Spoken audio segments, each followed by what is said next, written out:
The cold was the first thing, always the cold. It came up through the floor grates, through the rubber soles of his boots, up through the bones of his legs, until it settled somewhere behind his sternum like a stone that had always been there and always would be. Sergeant Elias Cord had worked the night cycle at Threshold Station for 11 months, and he had stopped noticing the cold the way you stop noticing a scar. It was just part of the landscape of himself now, unremarkable, permanent. He walked the long corridor between the suspension bays at 0200 hours, his breath fogging white in the recycled air, the sound of his footsteps absorbed by the acoustic paneling they'd installed to keep things quiet. They always kept things quiet here. It was considered a courtesy. The sleepers, they said, could feel sound even through the cryogel. Nobody had ever proved that. Nobody had ever disproved it either, and so this quiet remained, and Cord walked through it like a man walking through shallow water, aware of resistance, unwilling to name it. The bays stretched out on either side of him, 40 to a corridor, each pod a pale oblong shell of white polymer and brushed steel, each one fogged slightly at the seams where the thermal differential met the station. Air. Inside each pod, a human being paused. The company literature called it suspension. The text called it the freeze. The sleepers themselves, before they went under, called it all kinds of things. A rest, a waiting, a necessary nothing. Cord had heard every variation. He'd processed 412 intake forms in 11 months. He had heard every way a person could describe the decision to stop. He stopped at Bay 7, pulled his tablet from the hip mount, checked the night roster. 17 sleepers stable. 2 requiring observation, thermal variance in pods 7C and 7F, nothing critical, just the usual micro-fluctuations that came with the station's aging coolant lines. He made his notations, moved on, efficient, mechanical, the way he'd learned to be. At the end of the corridor, he stopped at the observation window and looked out at the station's exterior. The gray-white expanse of asteroid belt debris that Threshold had been anchored to for going on 30 years. The slow drift of rock and ice against the starfield, the distant pale smear of the gas giant they orbited. Somewhere out there the war continued. He knew this the way he knew the cold, abstractly, as a background fact, something that existed in a category separate from the narrow tube of his daily life. The Varrock had been here for 6 years now. Not here specifically, not at Threshold. The station was too small, too tucked into the belt's shadow, too irrelevant to the grand calculus of the invasion to warrant direct attention. But they were out there, in the system, in the shipping lanes, in the ruins of what had been the outer colony network. 6 years of a war that humanity had not started and did not understand and could not seem to finish, and the Varrock, patient, methodical, utterly alien in their patience and their method, kept coming. Cord had been a soldier once. He didn't like to think about that. He turned from the window and went back to his station, a modest console at the corridor's midpoint with a chair that had a slow leak in the left armrest cushion, and a screen that showed the biometric feeds for all 17 sleepers in continuous overlapping sine waves, each one a life on pause, each one somebody's decision that the world outside had become too much to bear. He sat down. He pulled up the duty log. He began to fill in his hourly notation with the same words he used every hour, all systems nominal, no anomalies detected. Cord E, Senior Technician. At 0311 hours, the proximity alert went off. Not a major alarm. Not the kind that flooded the corridors with red light and the emergency teams running. Just a soft two-tone chime, the kind that meant a vessel had entered the station's approach corridor. Cord looked at the secondary screen. A transport shuttle, registry code indicating civilian medical, one of the contract vessels that ferried sleepers in and out, the ones families used when they could afford it, the ones the colony relief funds used when they couldn't. It was unscheduled. That wasn't unusual. Unscheduled arrivals happened 2-3 times a month. Families running out of payment cycles, medical situations requiring emergency awakenings, the occasional bureaucratic transfer between stations. He logged the arrival and went to Bay 3, which was the intake and revival suite, and waited. The docking took 12 minutes.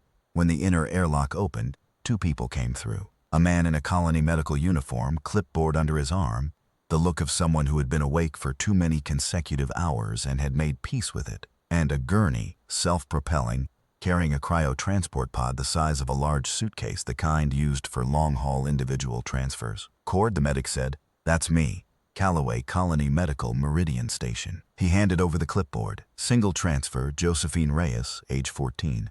Terminal diagnosis, stage IV osteosarcoma, been in suspension at Meridian for 16 months awaiting the Harlan Protocol trial. Cord looked at the paperwork. The Harlan Protocol was suspended. Funding cut, Calloway said. He said it the way people said things they'd already run out of feeling about. Third funding cut in 2 years. The trial's dead. We've been notifying families of trial candidates for the past week. He paused.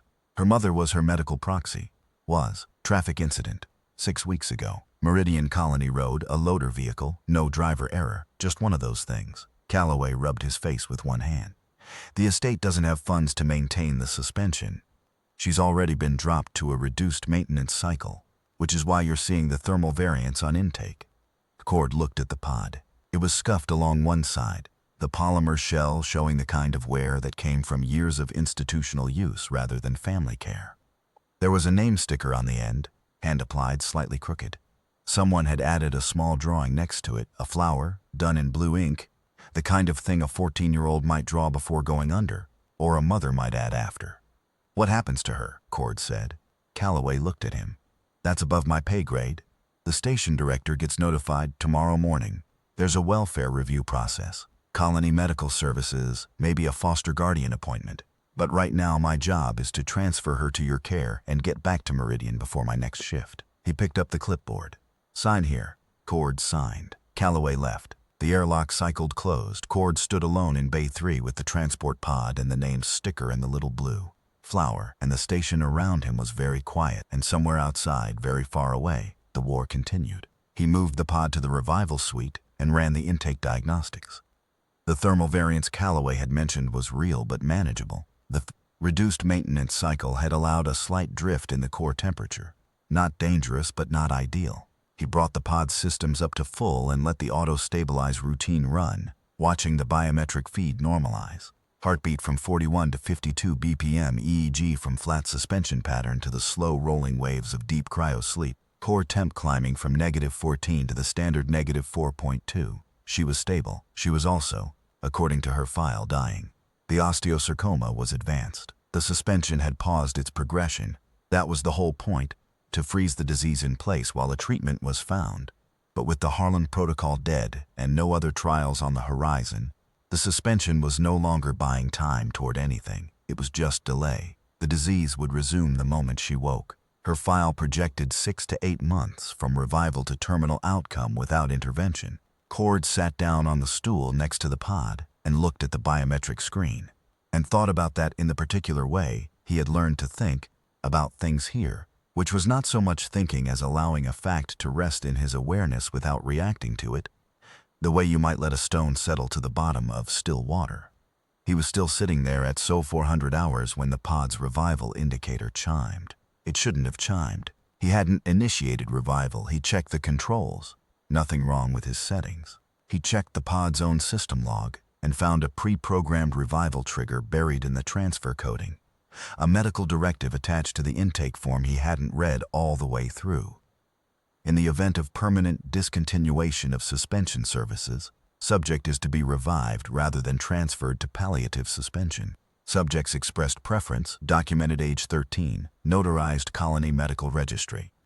She had asked, a year before she went under, that if they ever stopped being able to keep her frozen, they wake her up rather than let her drift. The revival sequence was already 40% complete by the time Cord found the directive. He watched the process run, because there was nothing else to do, because she had asked for this, because sometimes the only thing left was to honor what someone had asked for, even when you didn't know what came next. The pod unsealed at 047 hours. The revival process for standard cryo suspension took 20 to 30 minutes of orientation, during which the subject typically experienced confusion, disorientation, sensory hypersensitivity, and emotional volatility. This was in the literature. Cord had assisted in 41 revivals in 11 months, and he had seen the range.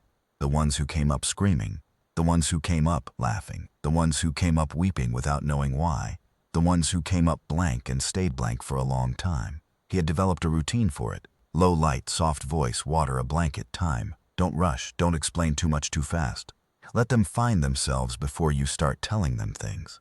He turned the bay lights down to 15% and got the warming blanket from the cabinet and the insulated cup of water from the warming station. and he was standing next to the pod when she opened her eyes. They were dark eyes, very alert even before the rest of her caught up. She lay there for a full minute just looking at the ceiling, her breathing deep and deliberate, and Cord stood at a respectful distance and said nothing. Then she turned her head and looked at him. "You're not my mom," she said. Her voice was rough with disuse, the way all voices were after suspension, like an instrument that hadn't been played in a long time. "No," Cord said. "My name's Elias. I'm a technician here. How are you feeling?" She considered this with a particular gravity that some people brought to simple questions. "Cold," she said. "Heavy. Like I'm wearing my own skeleton wrong. That passes. Here." He offered the water. She sat up slowly, took it with both hands, drank carefully. "Where is here?" she said. "Threshold station, asteroid belt, outer system." She processed this. "Meridian? You were transferred from Meridian last night." She looked at the pod, at the bay around her, at her own hands holding the cup. There was a quality to her attention that Cord had not seen before in 41 revivals, a kind of deliberateness, as if she were cataloging each piece of information carefully, placing each one in a specific location before reaching for the next. "My mom," she said. Cord had had this conversation, or versions of it, before. He had learned that there was no good way to do it, only the honest way, said gently, said simply, said in time with the person's own readiness. "Your mother passed away 6 weeks ago," he said. "A road accident." "I'm sorry." Jo looked at the cup in her hands. She didn't cry. She was very still. Then she said, "I thought it might be something like that." Cord said nothing. "She never missed a maintenance payment," Jo said. "Not once. 16 months. So if I'm being woken up, and she's not here." She stopped, looked up. "Did she feel anything?" "I don't know the details. The record says it was sudden." She nodded once, slowly. She drank more water, and then she said, with a kind of deliberate steadiness that made Cord's chest tighten in a way he hadn't expected, "What's the status of the Harlan Protocol?" He told her. He told her all of it, the funding cuts, the trial termination, the current treatment landscape. He told her in the same quiet, direct voice he'd used to tell her about her mother, because she deserved accuracy more than she deserved comfort, and because she had clearly known, even before she asked, that the news was not going to be good. When he was done, she was quiet for a long time. Outside the observation window, the asteroid belt moved in its slow drift, and the station hummed around them. And somewhere in the bays down the corridor, the 17 sleepers breathed their fractional breaths. 6 to 8 months, she said finally. "That's the projection in your file. But files are updated. Medicine moves." "You don't believe that," she said. Cord looked at her. She was looking at him with those dark, direct eyes. And she was 14 years old. And she had just been told her mother was dead, and her treatment was gone, and her prognosis was measured in months. And she was watching him with the same careful, cataloging attention she'd used on everything else. "I don't know what I believe," he said. It was, he realized, the most honest thing he'd said to anyone in a very long time. Jo considered this for a moment. Then she pulled the warming blanket around her shoulders, turned on the revival palette to face him more directly, and said, "What's your story?" It was such a strange question in that moment that Cord almost laughed. "I'm the night technician. That's your job. I asked about your story." He sat down on the stool. It was 4:48 hours. He had until 0700 before the day shift came in, and there was nothing nominal about any of this. And somehow the simplest response to everything that had just happened in the last hour was to sit down on the stool and answer a 14-year-old girl's question. "Not much of a story," he said. "Served in the Colonial Defense Forces for 8 years. Was at Callaway Station when the Varric hit it 4 years ago. After that I wasn't suited for active service anymore. Took a medical discharge. Ended up here." What happened at Callaway Station? He had not talked about Callaway Station to anyone, including the 3 different military psychologists who had asked him to. He looked at his hands, at the biometric screen, at the faint blue flower drawn next to her name on the transport pod. "My unit was stationed on the surface when the Varric dropped their suppressor. Field. Cuts all electronics within radius, comms, weapons systems, navigation, anything with a circuit. 43 soldiers at our post when it hit." He paused. "I was one of 9 who came out." Jo was quiet. "I was the senior surviving NCO," he said, "which meant the decisions were mine. I made some of them right and some of them wrong, and I'm here. Which means I got the balance correct enough to matter, but the ones I got wrong don't feel any less wrong for that." "What do you do with that?" she said. He spread his hands slightly. "I work night shifts. I keep the sleepers cold." She watched him. "You don't want to die," she said slowly, "but you don't want to exist like this either." He looked at her. She had just repeated back to him, in her own words, the thing he'd thought every day for 4 years and never said aloud. "That's a very precise observation," he said. "My mom used to say I had a talent for naming things people were trying not to name." A pause. She said it like it was a compliment, mostly. And despite himself, despite everything, Cord made a sound that was almost a laugh. Not quite, but almost. They talked through the night. That was the only way to describe it. They talked. And it was not the performed talking of a technician managing a difficult intake, nor the guarded talking of a man who had spent 4 years not talking, but the real kind, the kind that moves of its own momentum and ends up somewhere neither participant had intended to go. Joe asked him about Callaway Station, and he told her more than he'd meant to. Not the tactical facts, but the sensory ones. The smell of the suppressor field hitting, like ozone and burning plastic, the way the darkness had weight when your suit systems died, and you were suddenly just a man in a metal shell in a world that wanted you gone. He told her about Specialist in Wosu, who had improvised a signal mirror from a shattered visor plate and gotten it up into the line of sight of the orbital relay and bought them their extraction window. A mirror. In the ruins of a colony station under alien attack, a young soldier had saved 9 lives with a piece of broken glass, and the understanding that simple things still worked when complex things didn't. Joe told him about the night before she went into suspension, how her mother had made cocoa, real cocoa, not the synthesized stuff, genuine cacao powder from one of the agricultural domes, which was an extravagance neither of them could afford, but her mother had done it anyway. And they had sat on the floor of their apartment and played 3-hand card games with a deck that was missing the 7 of clubs, which they replaced with a hand-drawn substitute. And her mother had laughed at her own drawing because she had no talent for it and the substitute.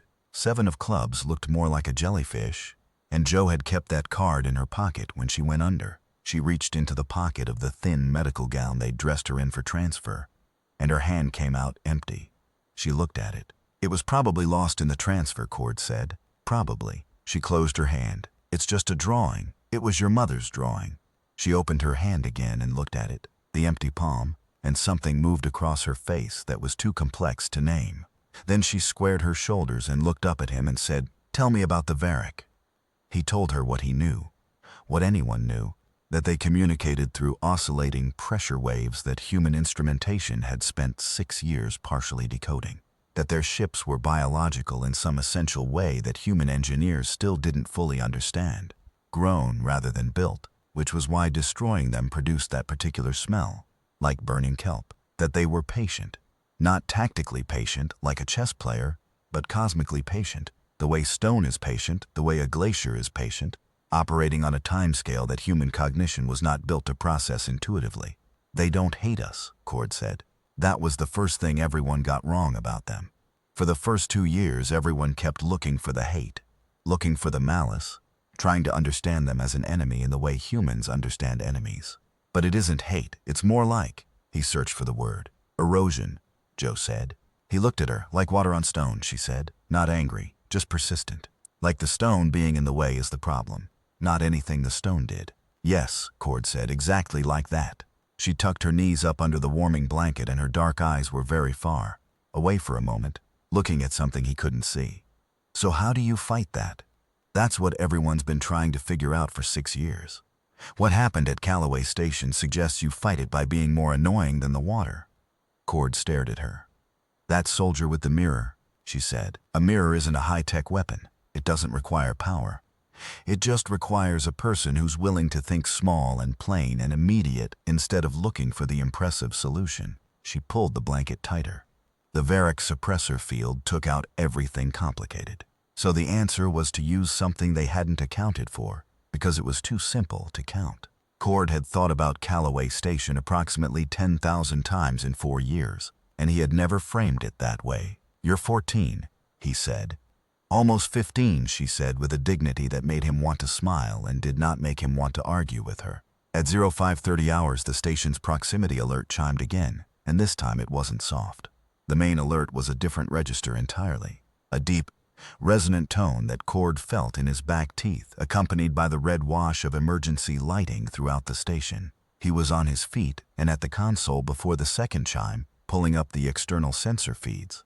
and what he saw on the screen stopped his breath for a full 2 seconds. Varric vessel close, not passing through, not drifting on a transit vector, holding position, which the Varric did when they were scanning, when they were deciding. Threshold Station had 11 personnel on active duty, a skeleton crew by design. The station's value was its location and its discretion, not its military capacity. There were no defense installations. There was a single emergency beacon that could be activated to bring colonial defense response, but the response time from the nearest defense post was 4 hours minimum. Cord hit the station-wide alert, which woke everyone, and hit the emergency beacon, which would bring help in 4 hours, and looked at the sensor feed and processed the situation the way he had learned to process situations in 8 years of colonial defense service. What do I have? What do I need? What is the gap between those two things, and what can I do about the gap? What he had: 1 station, 11 people awake, 17 in suspension, a night cycle's worth of supplies, no weapons, standard station maintenance equipment, the belts rock and shadow around them, and a 14-year-old girl in a warming blanket sitting on a revival pallet watching him with those careful dark eyes. What he needed: 4 hours. What he had to work with to get there. He was still figuring that out. The day shift crew came in fast, led by Station Director Marisol Vance, a compact woman in her 50s who had been running frontier stations for 20 years and who Cord had never seen express anything louder than controlled urgency. She was expressing controlled urgency now as she pulled up the sensor feeds alongside him. "Scanning pattern," she said. "Standard Varric survey approach. They know we're here. They're deciding what we're worth." "We're nothing," she said. "We're a medical suspension station. No military assets. They don't parse that distinction the way we do. If they see the station is occupied and operational, it's an asset. If we go dark, we can't go dark. 17 people in suspension need continuous power." Vance stared at the feed. "If we cut the grid, they die." "I know." Around them, the station crew was mobilizing, running integrity checks, sealing non-essential sections, pulling up every piece of information they had on the approaching vessel. Technician Osei had the Varric signal database open and was running a classification search on the vessel's drive signature. Technician Park was checking the physical integrity of all 17 suspension bays. Navigator Hess was running escape vector calculations she would find and discard and find again because there were no good escape vectors, just less bad ones. Cord looked at the sensor feed and thought about mirrors. He turned to find Joe standing at the bay entrance, the warming blanket still around her shoulders, watching everything with that same careful attention.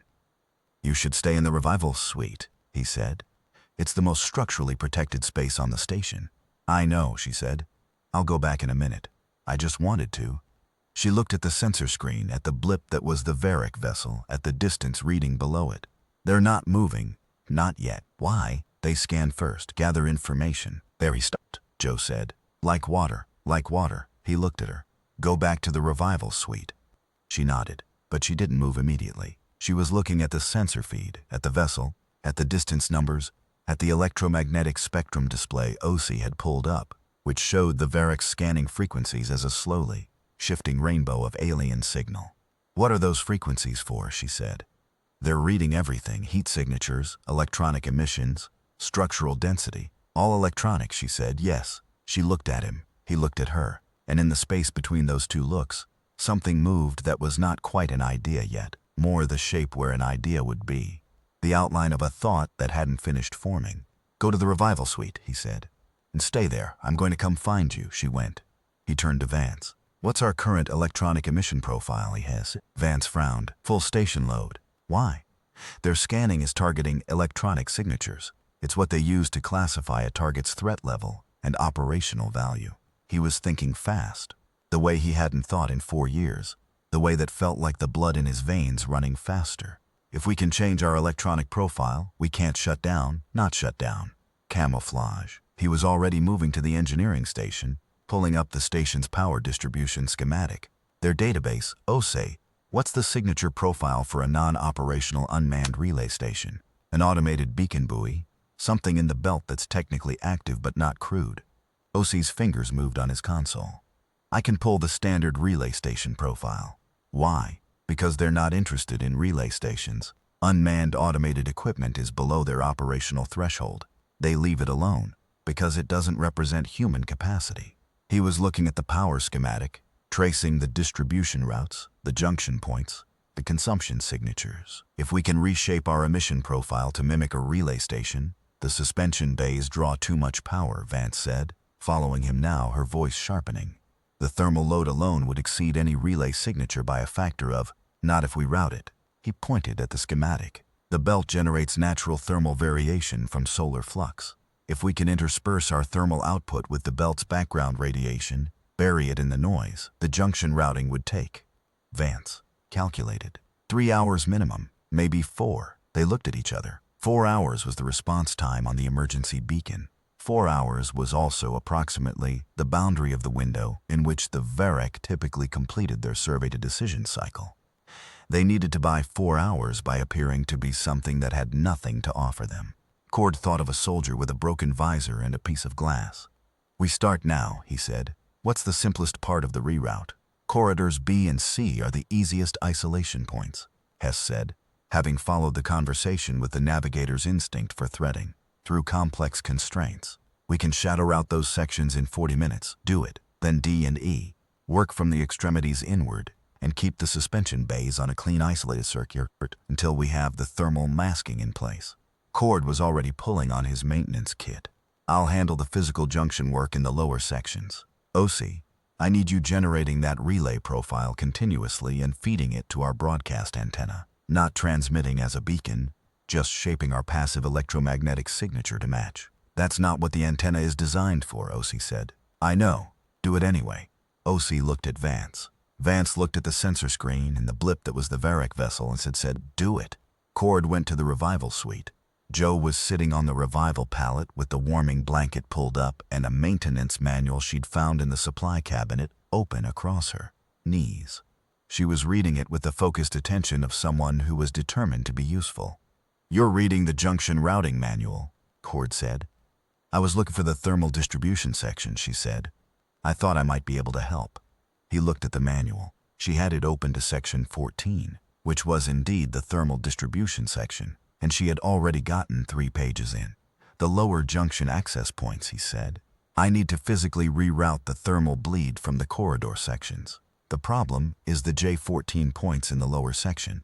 They're designed for maintenance access, but the manual bypass requires 2-person confirmation because of the safety interlock." "I can be the second person," she said. "You're in post-revival recovery and you have." He stopped. She looked at him calmly. 6 to 8 months, she said, "which means I have approximately as much to lose by going down to the lower section as you do, which is approximately everything, which is actually something we have in common." He looked at her for a long moment. Outside, the Varek vessel continued its patient survey. "Warm up the maintenance suit in the secondary locker," he said, "the smallest one. Helmet display will show you the junction points I need you to confirm." She was already moving. They went down together, through the maintenance hatch into the station's lower service section, which was colder even than the corridors above. Raw station infrastructure, no climate management beyond basic function. The walls close and the lighting the dim amber of power conservation mode. Joe had the secondary maintenance suit on over her medical gown, and it was too large for her at the shoulders, but she moved in it without complaint, her footsteps deliberate and careful, the helmet display casting pale blue light across her face. Cord worked fast, moving between junction points, making the physical bypasses that the rerouting plan required, disconnecting the standard thermal routing pathways and connecting the shunt routes. That would allow the station's heat output to bleed into the belt's background radiation, rather than presenting as a distinct emission signature. It was painstaking work, the kind that required precision more than strength, each connection requiring verification before the next step. At J14, the safety interlock required simultaneous confirmation at 2 access points 12 meters apart. Cord went to the primary point and talked Joe through the secondary.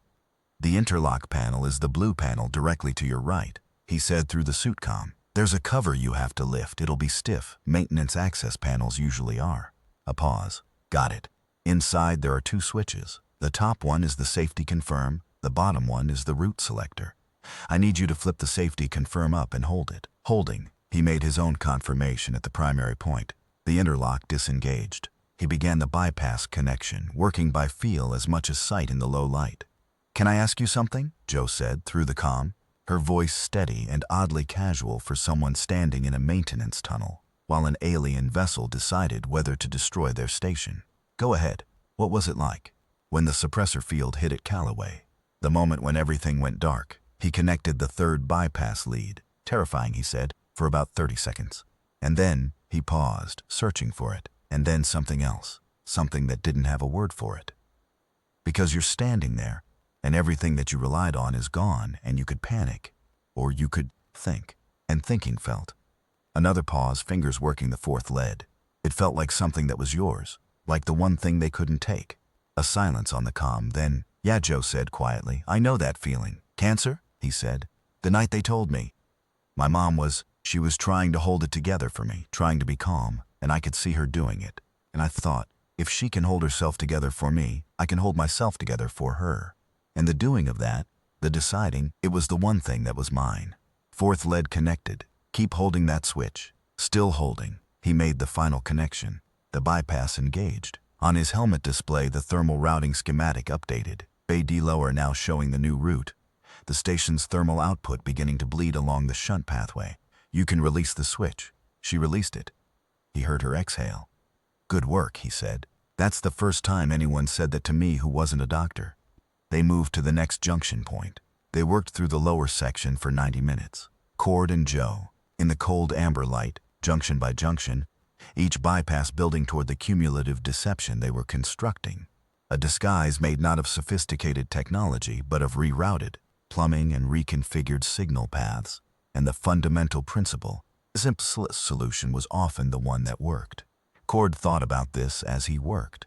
He thought about it the way he'd thought about Callaway Station. What was it that the simple solution understood that the complex one missed? And the answer, he thought, was something about the nature of the Varric. They scanned for complexity because complexity meant threat.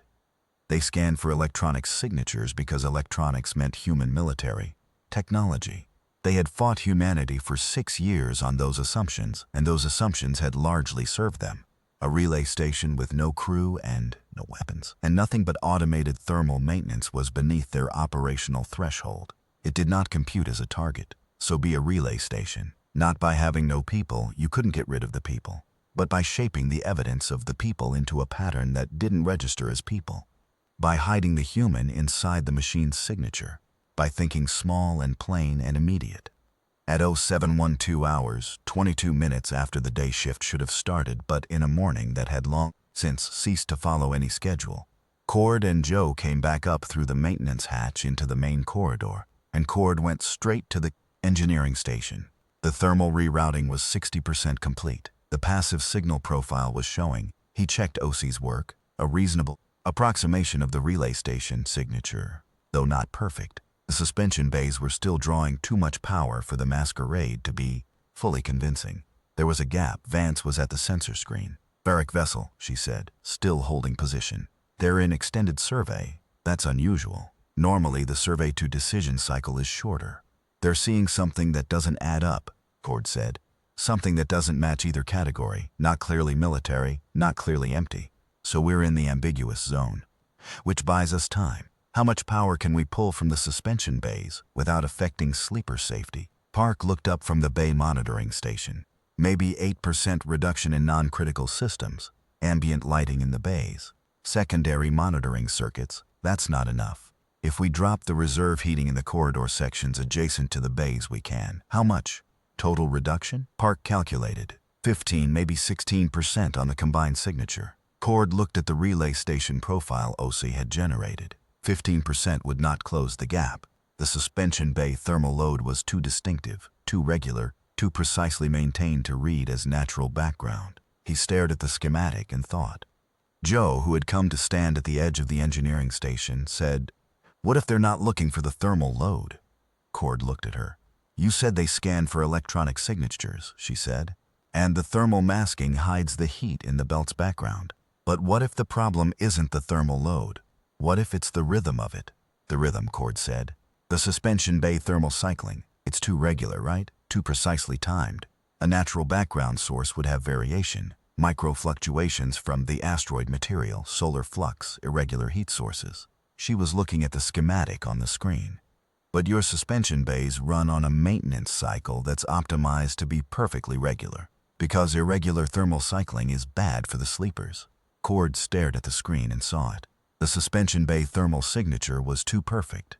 The Varick scan was almost certainly sophisticated enough to distinguish between natural, irregular thermal variation and the precise rhythmic while cycling of a life support system.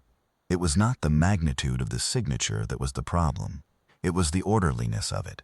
If we introduce deliberate micro-variation into the thermal cycling, he said, random pattern fluctuations at low amplitude, irregular enough to look like natural background, without disrupting the actual temperature. Maintenance, Park said, following him now, eyes sharpening. We'd need to keep the actual bay temperature within tolerance while varying the cycling. Pattern, it's a control algorithm, OC said. I can write it in 20 minutes if I have the thermal tolerance parameters. Park was already pulling up the suspension bay specs. Tolerance band is plus or minus 0.4 degrees for standard maintenance. We can variation cycle within that band without affecting sleeper safety. Write the algorithm, Cord said. Implement as fast as you can. 20 minutes, OC said, already typing. Cord straightened up from the console and looked at the sensor screen, the Varick vessel. Still there, still deciding. He was aware that Joe was standing beside him, looking at the same screen. He was aware of her the way you are aware, sometimes, of another person's particular quality of stillness. The way some people are quiet and its absence, and some people are quiet and its presence, and hers was very much the latter. You figured that out, he said. I had time to think in the maintenance tunnel, she said. You do the physical work. I do the thinking. That's an efficient arrangement. My mom always said I was better at thinking than doing anyway. He looked at her profile against the red emergency lighting. She was tired. The revival process was genuinely exhausting, and she hadn't slept, and the cancer meant her baseline energy was already reduced. He could see the tiredness in the set of her shoulders, the slight pallor of her skin, but her eyes were clear. You should rest, he said. I'll rest when this is over, she said, with a matter-of-fact certainty that was not bravado, just plain statement of intent. The same quality he'd heard in her voice in the maintenance tunnel, the same quality he'd seen in soldiers who had made their decision about what they were going to do and were simply in the process of doing it. OC's algorithm took 17 minutes. Park implemented it in the suspension bay control systems in 9 more minutes, and then they all stood and watched the thermal signature on the output display shift from its regular machine-perfect cycling into a beautifully irregular pattern of micro-fluctuations, staying within tolerance, staying within the life support margin, but looking to any scan that interpreted regular cycling as artificial and irregular cycling as natural, like nothing more significant than the station's hull reacting to solar variation. The combined signature, the rerouted thermal bleed, the passive electromagnetic profile shaped to match a relay station, the now irregular bay cycling, was not perfect. Cord knew it wasn't perfect, but it was better than what they'd had, and it was the best they could do with what they had. And sometimes that was the only standard that was available. They waited. At 0809 hours, the Varick vessel moved, not toward them, away. On the sensor feed, the vessel's drive signature shifted from holding pattern to transit vector, the direction taking it deeper into the belt, away from the station, continuing whatever broader survey pattern had brought it here. Cord watched the distance number increase. 1,000 kilometers, 2,000, 3. Nobody said anything for a long time. At 5,000 kilometers, Vance said quietly, it's leaving. Still nobody said anything. At 10,000 kilometers, when the vessel's signature was beginning to merge with the sensor noise of the belt, Technician Park sat down heavily in his chair and put his hands over his face and made a sound that was not quite a laugh and not quite a sob, but somewhere in the territory between them where relief lives. Navigator Hess pressed both hands flat on her console and stared at the ceiling. OC, without looking up from his screen, said, "Okay then," in a tone of profound, exhausted satisfaction. Vance stood at the sensor screen and watched the vessel go and said nothing for a long time. And then she looked at Cord, and then she looked at Joe, and she said, "Who's the kid?" "Josephine Reyes," Cord said. "She's a patient. She helped us," Vance said. "It was not a question. She solved it." Cord said, "The thermal cycling variation, that was hers." Vance looked at Joe, and Joe looked back at her, and something passed between them that Cord didn't try to interpret. "Get some rest," Vance said to both of them. "Both of you." "That's an order." They went to the common room, which was the only space on the station that wasn't either a bay, a corridor, or a control station. and which contained a table, chairs, a fabricator, and a viewport that looked out over the belt. The emergency lighting had been restored to normal by then, and the fabricator was running. Cord made 2 cups of something hot, not quite coffee, not quite cocoa, the fabricator's best approximation of comfort. And they sat at the table and didn't say anything for a while. "Do you feel different?" Joe said eventually. "From what? From before tonight?" Cord thought about this honestly. Before tonight was a version of himself he'd been inhabiting for 4 years. A version that had grown comfortable with its own numbness in the way that ice becomes comfortable with cold. He tried to locate that version of himself now and found it was harder to find than it had been 12 hours ago. "Yes," he said. Joe wrapped both hands around her cup and looked at the viewport. The belt moved outside, its slow, indifferent drift, the rocks and ice and the distant light of the gas giant. "I'm scared," she said. It was said with the same plain directness she'd used for everything, the same refusal to dress it up or dress it down.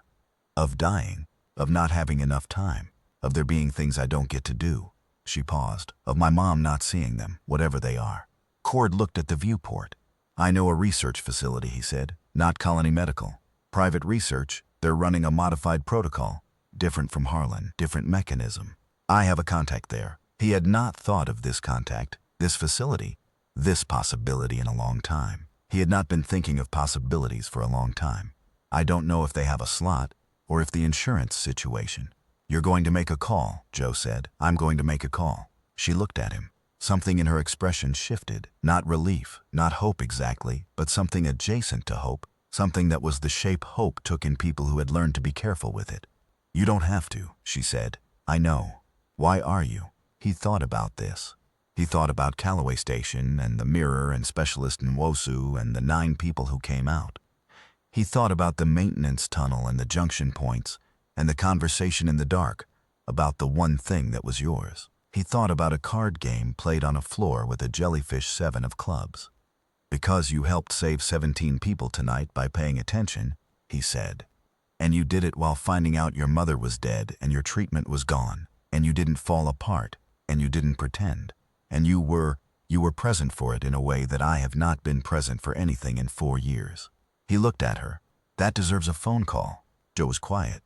Then she said, "My mom would have liked you." Cord made the call at 9:30 hours from the station's private comm terminal, while Joe slept in the revival suite with the warming blanket pulled up around her shoulders.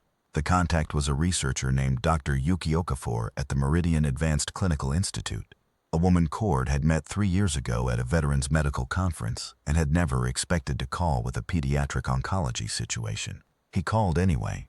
Okafor answered on the 4th chime, which meant she was in her office, which meant she worked the hours he remembered. He explained the situation in the direct, compact way he'd explained things for 8 years in the Defense Forces. Relevant facts, relevant timeline, relevant question at the end. There was a silence from Okafor's end. Then she said, "The Varric hit the outer supply chain last week. Half the research materials for our Phase 2 trial are delayed."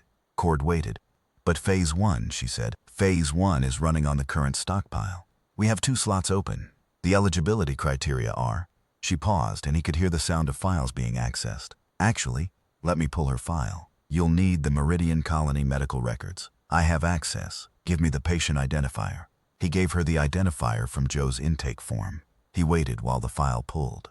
He looked at the wall of the comm terminal alcove, which was plain brushed steel, the same material as everything else on the station, the same institutional gray that had been the background of his life for 11 months. "Cord," Okafor said. "Yes. Her osteosarcoma profile is..." Another pause. "It's actually well within our Phase 1 parameters. Better, in some ways. The suspension period has kept the metastatic progression unusually contained." Her voice had changed. He knew that change in a researcher's voice, the shift from professional consideration to genuine interest. "I'm going to need to consult with the trial director, but..." She stopped herself. "Then, don't let her go back into suspension without calling me first." Cord closed his eyes. "Understood. I mean it. This profile is genuinely interesting to us. I'll tell her." He sat in the comm terminal alcove for a moment after the call ended, with his hands in his lap and the station's quiet around him. Then he got up and went to check on the sleepers. The day crew had fully taken over by then, Park monitoring the bays, OC running system normalizations, Hess recalculating the patrol reports that would need to be filed about the Varric vessel. The station was returning to its ordinary rhythms, the mechanical routine of maintenance and monitoring that was the daily reality of Threshold Station, and it would have been easy for the night to recede into the background of that routine, to become another entry in the duty log. All systems nominal, no anomalies detected, except that it wasn't that, and it didn't feel like that, and Cord no longer had the same relationship to the feeling of things that he'd had yesterday. He went back to the revival suite. Jo was awake. She was sitting on the revival pallet with the warming blanket around her shoulders, looking at the wall, and when he came in she turned and looked at him with that careful, direct attention. "Well," she said. He told her. He told her about Okafor and the Phase 1 trial, and the profile compatibility and the instruction not to go back into suspension without making contact. He told her all of it simply and directly, the way she had told him things all night. She was quiet for a long time. Then she said, "There might be a chance." "There might be a chance," he agreed. Her jaw tightened, very slightly. Her hands, wrapped around the blanket, tightened too. He watched her process it, not exploding into relief, not collapsing into the weight of the night's emotions, but absorbing it in the same careful, methodical way she'd absorbed everything else, placing it in its specific location, letting it settle. "I don't know how to hope carefully," she said. "I keep either hoping too much or not at all. I don't think there's a way to do it carefully," Cord said. "I think you just," he stopped. "Just what?" "I think you just decide you're going to be present for what comes, whatever it is." She looked at him. "Is that what you're going to do?" He thought about 4 years of numbness and night shifts, and the careful management of his own absence. He thought about the morning that had just happened, the sensor screen and the maintenance tunnel and the algorithm and the alien vessel turning away into the dark. He thought about a young soldier with a broken piece of glass who had understood that when the complicated things fail, you use the simple things and you stay in the problem and you do the work in front of you. "Yes," he said, "I think it is." Jo was quiet for a moment. Then she reached into the pocket of the maintenance suit she was still wearing over her medical gown, and her hand came out with something small and white. He stared at it. It was a card. A playing card. The back marked with the standard colony deck pattern, slightly crumpled from being carried in a pocket through a cryo-transfer and a revival and a maintenance tunnel and an alien encounter and everything else. She turned it over. It was the 7 of clubs, hand-drawn. The clubs were a bit lopsided. They looked a little like a jellyfish. "It was in the suit pocket," she said. "Whoever used this suit before me." She looked at it. "I don't know how."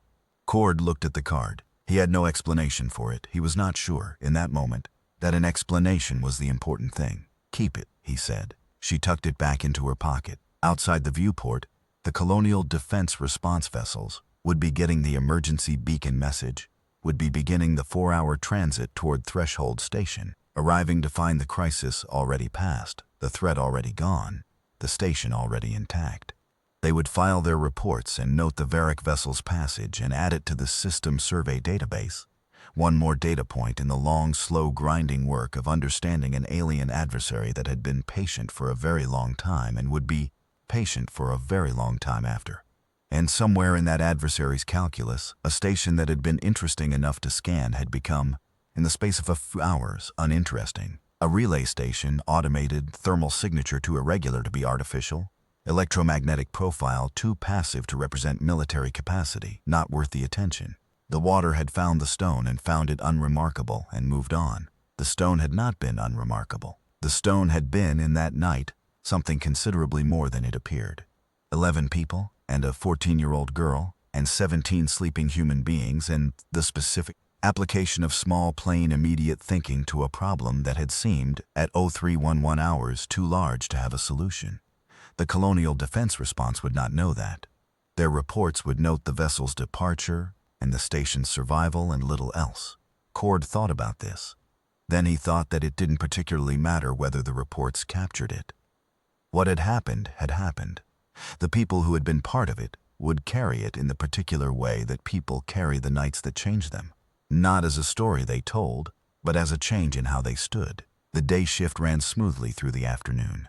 Cord stayed past the end of his night cycle hours, partly because Vance asked him to assist with the incident report, and partly because he found that he didn't want to go to his quarters yet, that the transition from this particular morning to sleep felt premature, like leaving a conversation before it had reached its natural conclusion. He checked on Joe twice. She was awake both times, reading the second time with a different manual. This one a general biology text she'd found in the station's small reference library, reading with the same concentrated attention she applied to everything. He asked if she needed anything, and she said she didn't. He asked if she'd eaten, and she hadn't. And he got her something from the fabricator. And they sat in the common room for a while without saying much, which was comfortable in the way that certain silences become comfortable once you've said enough to each other. At 1600 hours, Okafor called back. She had spoken to the trial director.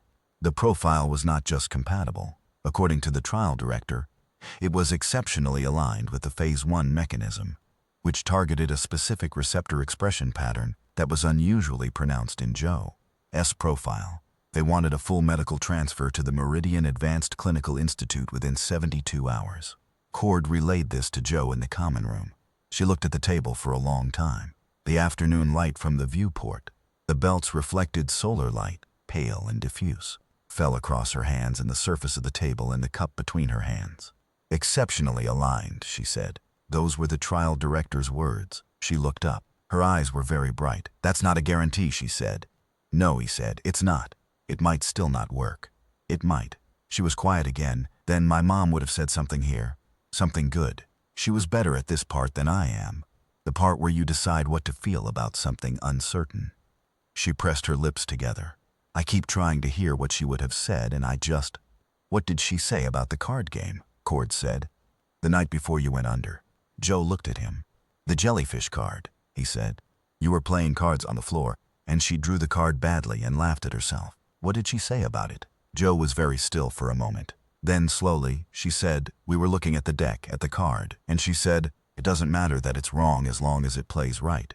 She stopped. Her throat moved. It's a card game thing. A card that looks wrong but is the right card is still the right card. She reached into her pocket and set the hand-drawn 7 of clubs on the table between them. It sat there, slightly crumpled, the lopsided clubs looking a bit like jellyfish, and it was a terrible drawing. And it was the right card.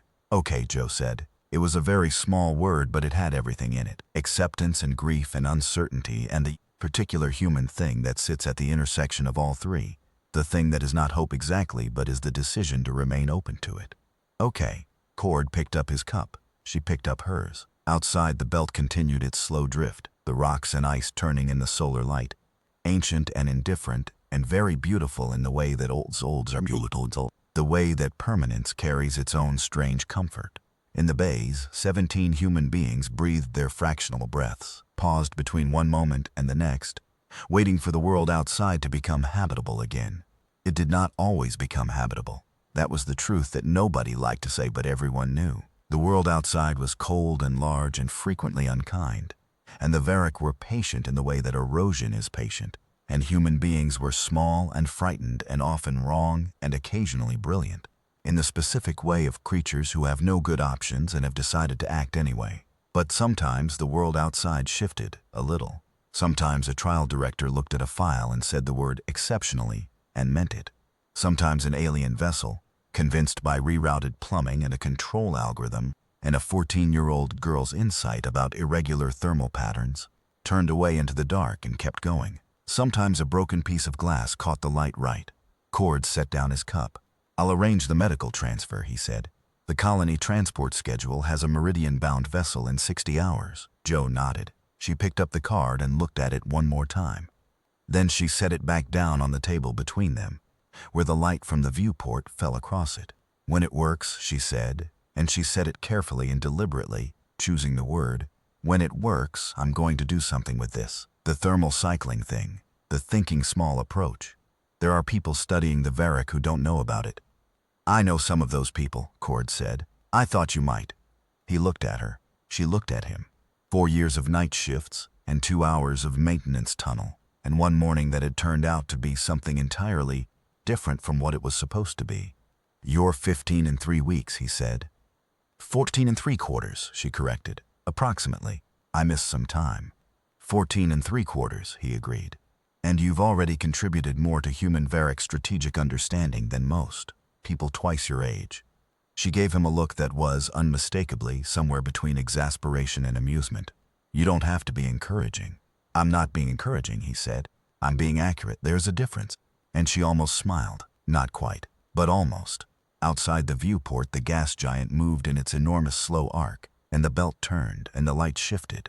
And the station held its position in the dark with its 17 sleepers and its 11 personnel. And 2 people sitting in a common room with cups of fabricated warmth. Both of them changed, in the specific irreversible way that matters, from the versions of themselves they had been 12 hours ago. You could not always name what changed. That was the thing about the nights that mattered. They didn't announce themselves as significant at the time. They were too immediate, too much in the present tense, for that kind of reflection. It was only afterward, looking back from some future version of yourself, that you could see the hinge point, the moment where the thing that had been going one way began to go another. Cord thought about calling his sister, who he had not called in 8 months. He thought about the Veterans Outreach Program Vance had mentioned last spring, which he had dismissed and then not thought of again. He thought about the duty log entry he would write tonight, which would say all systems nominal and would be accurate in the narrow sense and deeply insufficient in the broader one. He thought about Specialist in Wosu and the mirror. Some victories were not recorded. Some were too small in their external dimensions to warrant the word. A vessel turning away, a signal shaped to resemble silence, an equation solved in a maintenance tunnel by a girl in an oversized suit. But the people who were alive because of those small unrecorded things, they knew, they carried it. And that carrying was its own kind of record. At 17:30 hours, Cord went to the comm terminal and called his sister. She answered immediately. He could tell from her voice that she'd been waiting longer for this call than she would say. "Hey," he said. "Hey," she said back. There was a pause that was not uncomfortable, the pause of 2 people who know each other well enough to take their time. "I had an interesting night." He said, "Yeah? Yeah, I'll tell you about it." And he did. He told her about the proximity alert and the sensor screen and the maintenance tunnel and the junction points and Joe's insight about the irregular thermal cycling and the alien vessel turning away. He told her the whole thing, and as he told it, he found that the shape of the night changed slightly in the telling. Not distorted, not exaggerated, clarified. The way things become clearer when you find the right words for them. When you stop carrying them in silence and allow them to be said. When he was done, his sister was quiet for a moment. Then she said, "You sound different, I know." "I'm glad," she said, simply, without elaboration. He looked at the door of the comm terminal alcove, beyond which the station continued its routines. Park finishing his bay. Checks. OC running the incident report data. Joe sitting somewhere with a biology text and a jellyfish card. 17 sleepers breathing their fractional breaths, the belt turning in the light outside. "I need to set some things in motion," he said, "but I wanted to call first." "I'm glad you did." He ended the call and sat for a moment in the small square space of the alcove, and what he felt was not happiness exactly, which was too large and too conclusory a word for the particular quiet thing that had settled in him. It was something closer to return. The feeling of having been somewhere that was not quite where you were supposed to be, and having found your way back, not to where you started but to somewhere that was inhabitable again. Outside, the colonial defense vessels were 4 hours away. Joe's transfer to the Meridian Advanced Clinical Institute was 60 hours away. The Varric were somewhere in the outer system, doing whatever the Varric did in the intervals between contact, moving in their patient, alien patterns through a universe they had not built, but moved through with the ease of long residence. And Threshold Station held its position in the belt's shadow, unremarkable, a relay point, a place between places, containing as all such places do more than was visible from outside. The particular lives of the people inside it, the choices they'd made, the things they'd figured out in the dark, the small plain acts of attention and presence that did not make the news and were not entered into any strategic database but which were, in their accumulation, the reason the stone was still there. The water would return. It always returned. Patience did not run dry. But the stone had its own kind of patience, a different kind. Not the patience of erosion, but the patience of presence. Of continuing to be here, of being too specific and too stubbornly itself to fully dissolve. Human patience was not the Varric's patience. It was louder and messier, and full of card games and jellyfish drawings and mirrors caught at the right angle in the dark. Cord got up from the comm terminal and went to find Joe to tell her the transfer was arranged and ask if she wanted dinner, because dinner was the next thing, and the next thing was always the thing you started with. She was in the common room, right where he'd left her, The biology text open on the table, the card beside it, the pale belt light on her hands, reading. She looked up when he came in. Transfers arranged, he said. 60 hours, she nodded. Dinner? She closed the book. What does the fabricator do? Badly, he said. It does everything badly. But there's one setting that's edible if you don't look at it too closely. She considered this with appropriate gravity. That's fine, she said. I'm good at not looking too closely at things. He went to the fabricator. She came to stand beside him. Outside the viewport, the belt turned. Neither of them was the same as they'd been 16 hours ago, and the night shift would come around again at 2200 hours, and the colonial defense vessels were inbound, and somewhere a trial director was reviewing a file with genuine interest. And the Varek were patient in the way that water was patient, and humanity was stubborn in the way that stone was stubborn, and the fabricator produced 2 trays of something that was, broadly speaking, food. Not bad, Joe said after the first bite. I told you, Cord said. She ate. He ate. The station hummed around them, and the sleepers breathed, and the stars were very far away and very present, and everything that needed to come next would come next, and they were here for it. That was, in the end, the only thing. That was everything.